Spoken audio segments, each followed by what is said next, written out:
Որովհետև մեզ համար մի մանուկ ծնվեց, մեզ մի որդի տրվեց, և իշխանությունը կլինի նրա ուսի վրա, և նրա անունը կկոչվի Սքանչելի, Խորհրդական, Հզոր Աստված, Հավիտենականության Հայր, Խաղաղության Իշխան։ Եսայի մարգարեության 9:6 խոսքն է։ Հիսուս Քրիստոսը իր գերբնական ծնունդից սկսած դեմ գնաց մինչ այդ ընդունված բոլոր չափանիշներին։ Նրա ապրած կյանքը եղավ օրինակ ու կատարելության չափանիշ։ Նրա ասած խոսքերը կյանք տվող խոսքեր, նրա մեկնած ձեռքը բժշկող ու փրկող։ Նա փոխեց ողջ մարդկության պատմության ընթացքը և այսօր էլ շարունակում է փոփոխություններ բերել։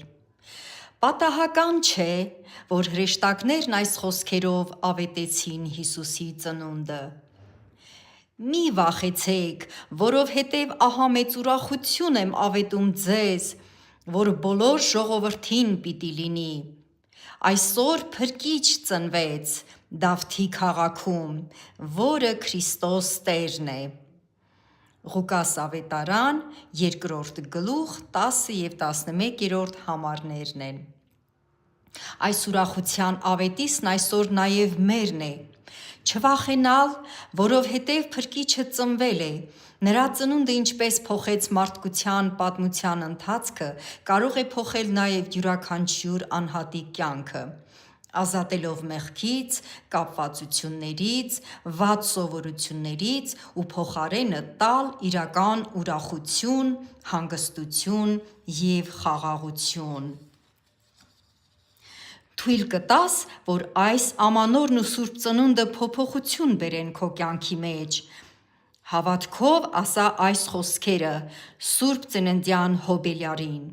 «Տեր Հիսուս, շնորհակալ եմ քո գերբնական ծնունդի համար, շնորհակալ եմ քո մահվան և հարության համար, ներիր, որ այսքան ժամանակ չեմ ճանաչել քեզ, հիմա ուզում եմ, որ քո ծնունդը փոփոխություն բերի նաև իմ կյանքի մեջ, ներիր իմ մեղքերը, որ գործել եմ գիտակցաբար կամ անգիտակցաբար, ուզում եմ, որ այսուհետ առաջնորդես ինձ, լինես իմ Փրկիչն ու իմ Աստվածը, օգնիր ինձ պատվել քո սուրբ անունը։ Շնորհակալ եմ, որ լսեցիր իմ աղոթքը։ Ամեն։